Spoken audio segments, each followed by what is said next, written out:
So, paano siya naging 3/4? So, sabi ko dati, pwedeng ganun. So, bilangin mo lang yung place value ng decimal mo. So, eto tenths.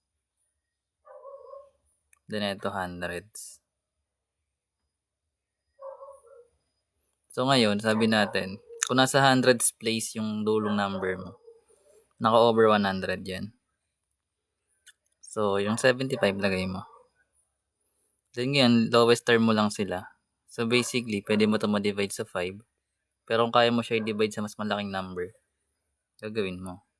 So, kung di-divide natin both by 25, yung 75 divide 25, magiging 3.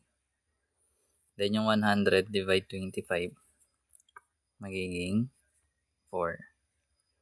Kaya siya naging 3/4.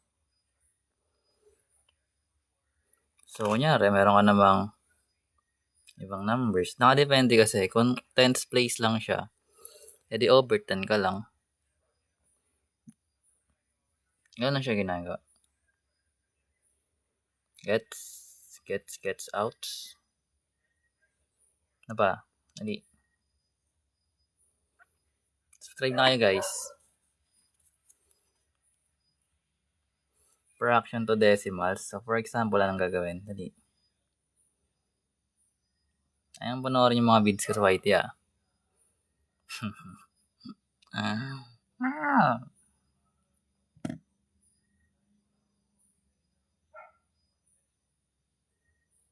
Wait lang.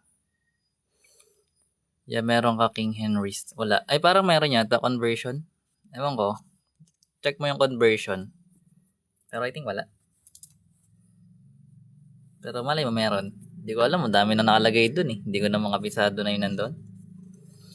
Anyways, kung meron naman tayong fraction to decimal. So, let's say yung 3/4.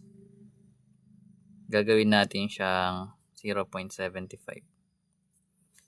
Para hindi ka maligaw, no? Isa lang yung given natin. So, yung 3/4 natin, di ba meron tayong ganitong format sa divide?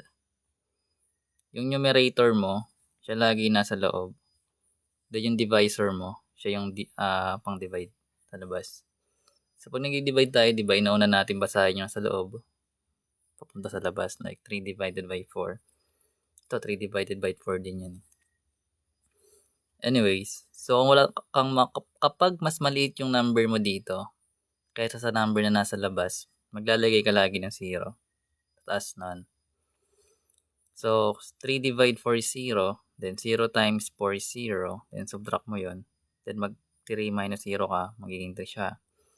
Then, dagdag ka ng decimal point. Kasi nga, kino-convert mo sa decimal. Then, add ka ng 0. Then, bring down mo yung 0, magiging 30 siya. Then, yung 30 divided by 4, makukuha mo niya ni 7. Kasi 7 times 4 is 28. So, lagay mo yung 28. Subtract mo to. Makakuha ka ng 2. Then, dahil meron pa siyang remainder, like 2, dagdag ka ulit ng 0. Then, bring down mo yan dito. Then, yung 20 divide 4, magiging 5. 5 times 4, magiging 20. So, magiging 0 na to. Which means, eto siya. Gets? And then, pinagpo-post ko na yung nakaraan sa ano. Ano pa dali? Uy, naintindihan mo ba? Hindi. Sub na kayo, guys.